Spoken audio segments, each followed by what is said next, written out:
Yards and Gardens, and today I'm working on kind of a special project.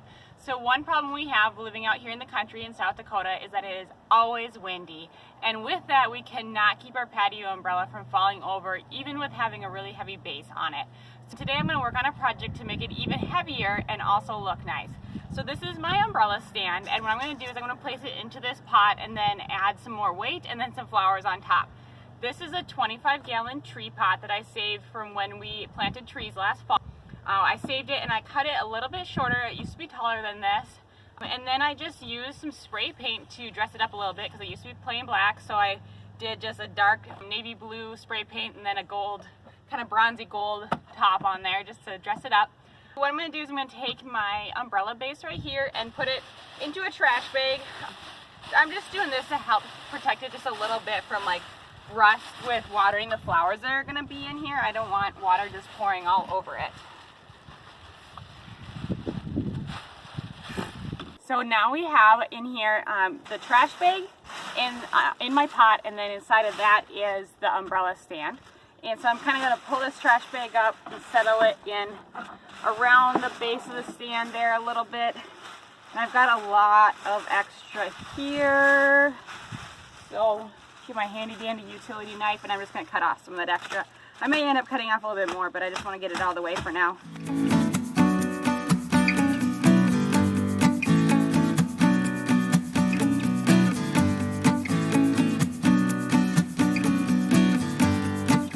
Alright, so the next thing I'm going to do is to add weight and to improve the drainage for my flowers, so that I'm going to add some landscape rock to this. So what I have here is just your typical landscape rock, about 1.5 inch size, and I'm just going to put a layer of that all around the base of my umbrella stand here, so on the outside of my garbage bag.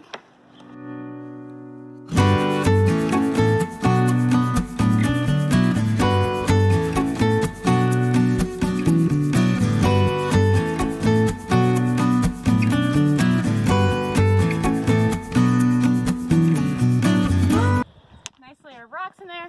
Now I'm going to add a layer of landscape fabric so that the water can still drain through, but it will keep my potting soil from mixing down into the rocks.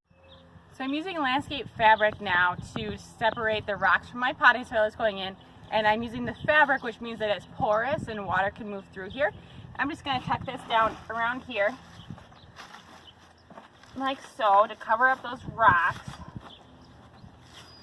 and we're going to grab another strip.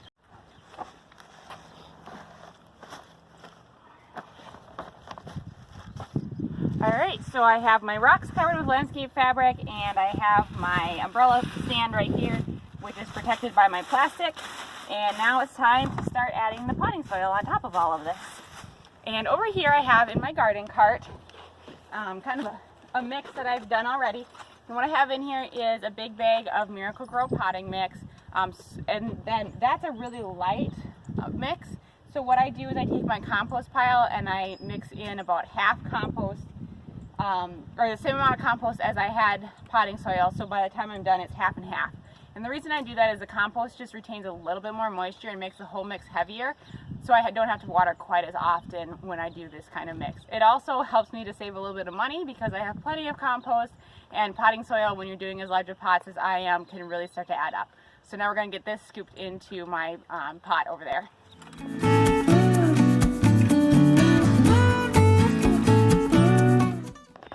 Alright, now that I have the potting soil in here, it's time to start putting in some plants. I just have kind of a fun, crazy mix here of plants that I found at the garden center today. And so I'm just going to start with a few big showy pieces, and that's going to be this geranium here that's hot pink. So this is a Contessa hot pink geranium. Put that one over here. I don't have much of a plan for what this is going to look like when it's done, but I just kind of grabbed what I like.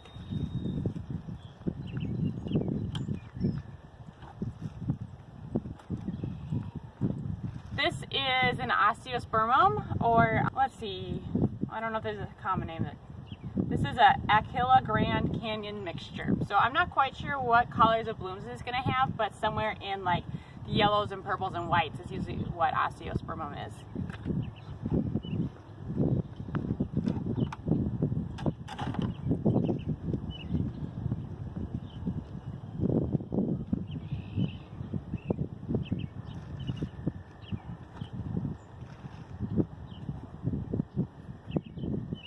this one was really fun when I found it. It's a Crazy Tunia Mandeville petunia. So it has this like super dark pink flower, and then there's just highlights of yellow that are gonna come through like right deep in the throat of the petunia, and then they even have like a little bit of yellow on the edge of some of the flowers too that I saw. That one is, there was only one left, so I figured it can go right here in my showpiece pot.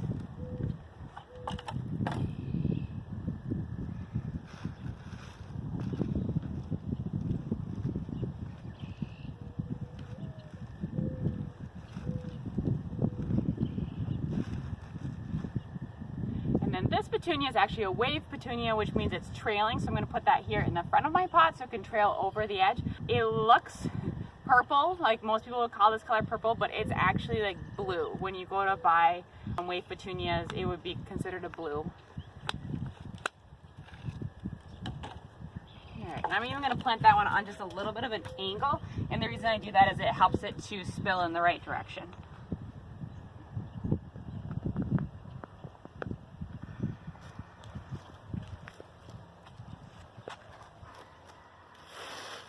Okay, now that I have those 4 main plants in, I'm just going to start popping in some other ones. So I grabbed, this is some Gomphrena here. I might do a little, what do I want to do? Maybe I'll put a couple of those in over here.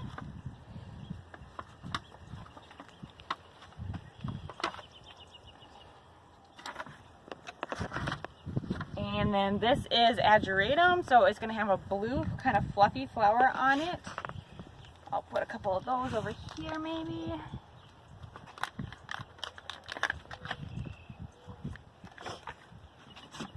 Alright, these are just little begonias with the white on there. Cocktail rum is the name of these. And so I just like to always add a little bit of white to my planters because white helps to set off the colors of everything else. So pop these in here. Maybe we'll even just do, you know what, we're going to move these over here. And then we can put the begonias over here so we kind of have like kitty corner with the begonias. And so I just kind of make it up as I go along, and I think this is about right. Now all these plants are a little on the small side right now, but they're going to grow. So you don't want to fill a planter too full and then be, you know, in a couple of weeks have it just overflowing, and then there's too many roots and it's hard to take care of and hard to keep watered. So there'll be a little bit of space showing when I'm done with these, but that's all right, they'll grow. In here. And I mean, I kind of have the front of the pot there with that wave petunia, but this should look good from all directions by the time I'm done, by the time it grows.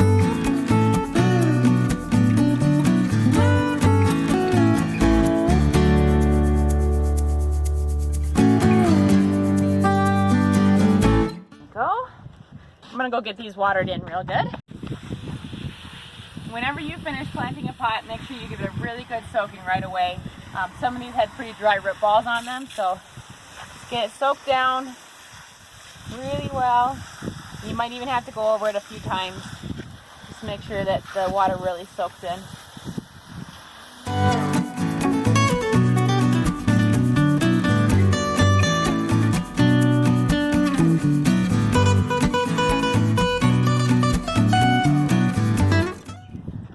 Time to make this an umbrella stand. So now with this in here, I can reach down in and still have access. I do have a knob in here that I have to be able to turn. So the potting soil is a little bit higher than this knob, but once I get this in here this spring, I shouldn't have to move it again until fall. Out there. Okay, tighten it back up.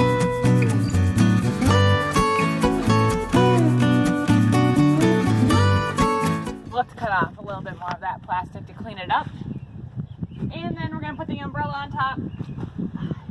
Now the poor umbrella is a bit faded, but it's still going to do its job to look at getting something a little bit nicer looking here.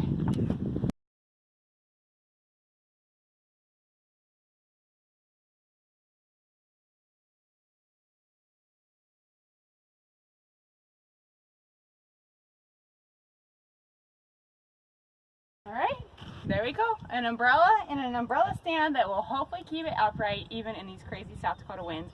And I can't wait to see what this pot starts to look like once we get it growing a little bit, so we have not only our nice shaded umbrella, but we also have a beautiful centerpiece for our deck. Thanks for joining me today as I worked on this project out on my back deck, adding an umbrella and a stand to my patio.